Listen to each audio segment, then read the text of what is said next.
What's going on, everyone? Welcome back to the channel. Today we are working on the Packard in my shop, and we're going to talk about welding sheet metal.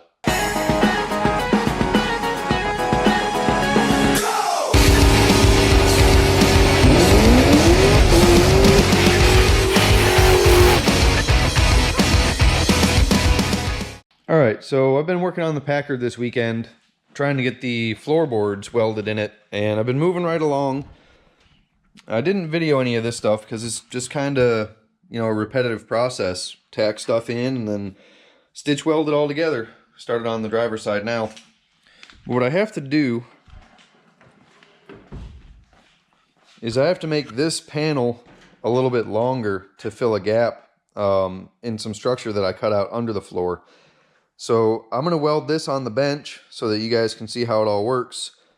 And then we'll put this piece inside the car. Now, unfortunately, my little easy Mig 180, I'm running out of gas, so hopefully I have enough to finish this video. But just some real quick tips on how to weld sheet metal. And I am using a Mig welder for this process because it's a lot faster. And it's just a floor, so everything is going to be kind of smoothed out, covered up with seam sealer and then carpet, sound deadening, all that kind of stuff. So it doesn't have to lay perfectly flat. But the way that I'm going to weld this together applies for exterior body panels as well.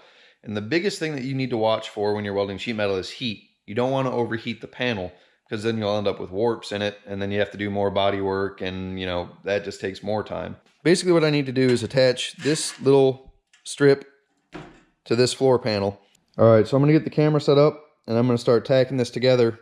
And basically how I like to do it is I stitch it, an inch here, then move an inch here, an inch here, and then I lightly tap it with a body hammer just to kind of relieve the stress where I'm welding. So it'll be light,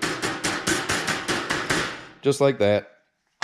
And we're eventually going to weld this whole strip to this panel, and then we'll put it inside the car.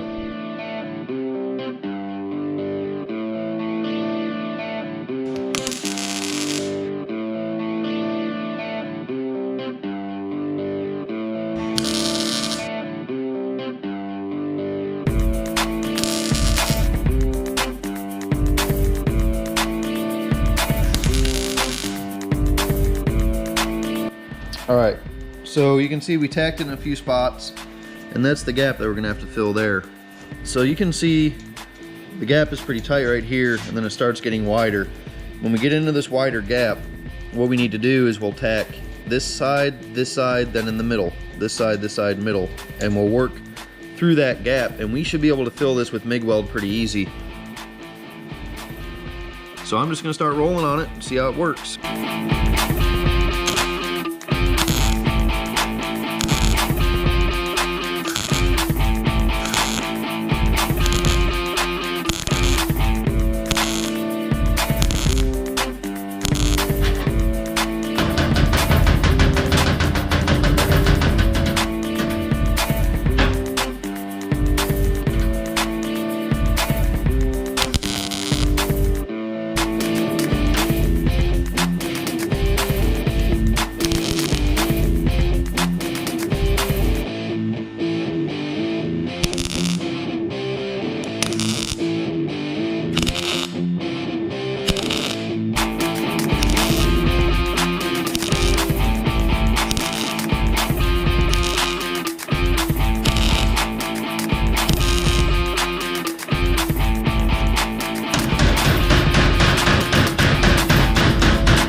Alright, so you can see we have this stitched in a little bit, about 1.5 inch to 2 inch sections, just to make sure that it stays flat. Now I'm going to let this cool down and get it in the car.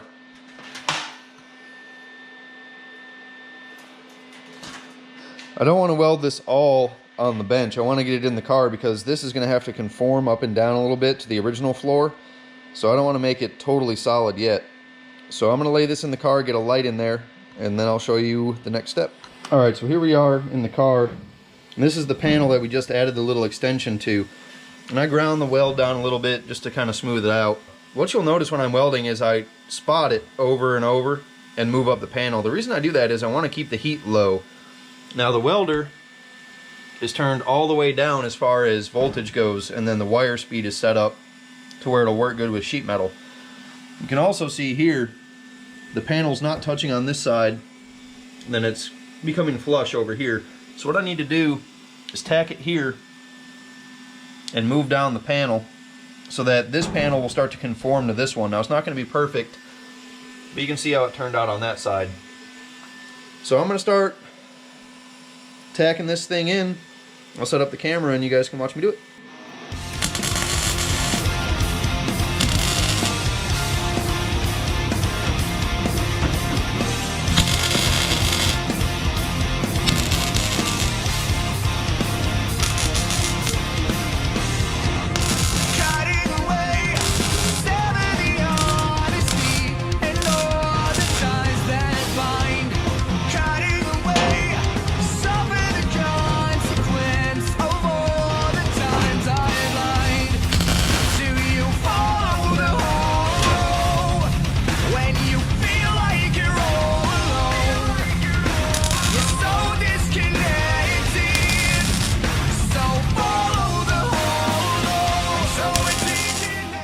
Okay, now that we have the panel tacked in all the bent areas, so there's a bend here and a bend here, so we've got tacks there, tack front and back, and a few in between. We'll start stitching this all together. Remember, you want to move around so that you don't get too much heat in the panel and it'll start to warp.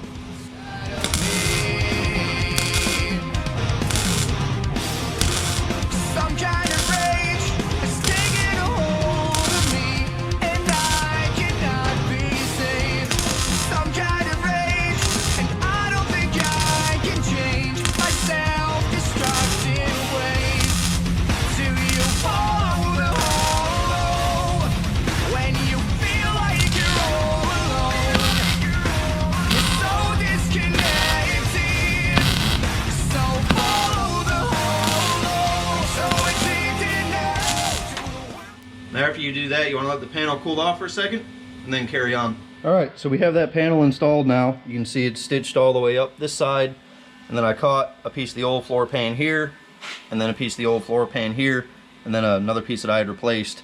Obviously the rocker on this car is in horrible shape. You can see it's all curved down.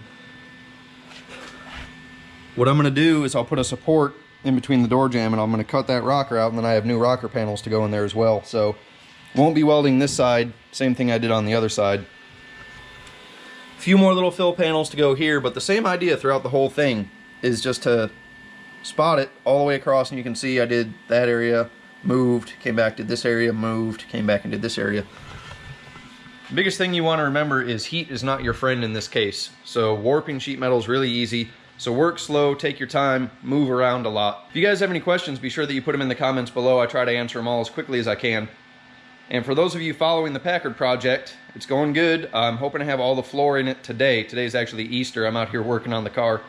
If you're new to the channel, be sure that you follow me on Instagram. I post up on there at least daily. I try to. There's always a link in the description below for high PSI TV merchandise. Be sure that you check out the website. I want to thank you guys for watching, and we'll see you next time.